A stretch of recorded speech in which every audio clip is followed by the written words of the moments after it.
টি-20 বিশ্বকাপ খেলে 20 দল, একটা মাত্র দল ভারত, যার কথায় উঠা বসা করা যাবে না। বেন স্টোকস জাস্ট বলছে যে ভাই বাংলাদেশ যদি আপনার ভারতে না যায় তাহলে বিশ্বকাপটা হয়তো বয়কট করবো। কেন করবো?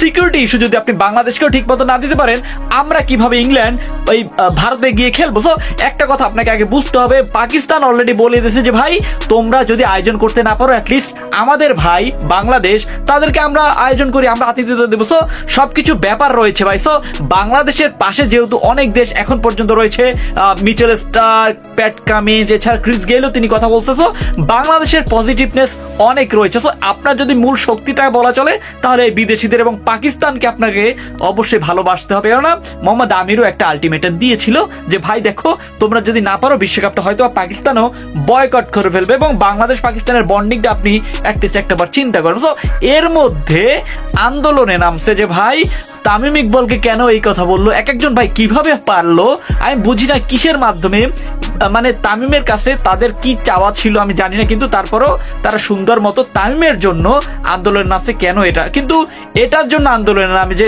মোস্তাফিজুর রহমানকে অন্যায় কইরা মানে অবিচার কইরা তারা কলকাতা থেকে বাদ দিয়ে দিছে ভাই, তখন কেউই দেখি নাই আন্দোলনে নামতে, কিন্তু আজকে কি একটা বইলা দিছে যার কারণে আন্দোলনে নেমে গেছে। শুধু এদেরকে বলবো না, সামান্য ক্রিকেটাররাও যারা কিনা কারেন্ট প্লেয়ার তারা কিভাবে নামলো আমি আসলে আমার মাথায় অ্যাটলিস্ট এখন পর্যন্ত চিন্তা করতেছি যে ভাই কিভাবে আদৌ বাংলাদেশ দ্বারা সম্ভব, এছাড়া অন্যান্য দেশে এটা সম্ভব না। সো আইসিসি যে ফিকচারটা বানাইছে এখন পর্যন্ত ভেন্যু দুইটা বিশাখাপট্টনম এবং চেন্নাই মাঠে খেলা হওয়ার কথা বাংলাদেশের। সো এই ম্যাচগুলো যদি আমি যেটা বলতেছি সেটা হচ্ছে এটাই হওয়ার সম্ভাবনা রয়েছে ক্রিকবাজের মতে, কিন্তু ক্রিকবাজ কিন্তু এর আগেও একটা দিন ভুলভাল শব্দ নিউজ দিয়েছিল, যাতে এই কথাই না বলি।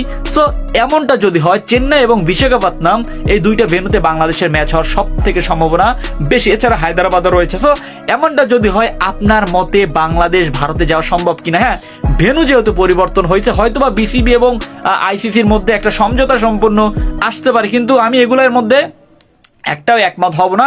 কেন হব না? প্রথমে জানি যে বিশাখাপট্টনম এবং চেন্নাই কিন্তু উভয়ই ভারতে অবস্থিত, কিন্তু তারপর আপনাকে এখানে একমত হতে হবে, কেননা কলকাতায় কিন্তু আমাদের ঝামেলাটা বাড়ছে। তো কলকাতা এবং আপনারা হয়তো ভাবতে পারেন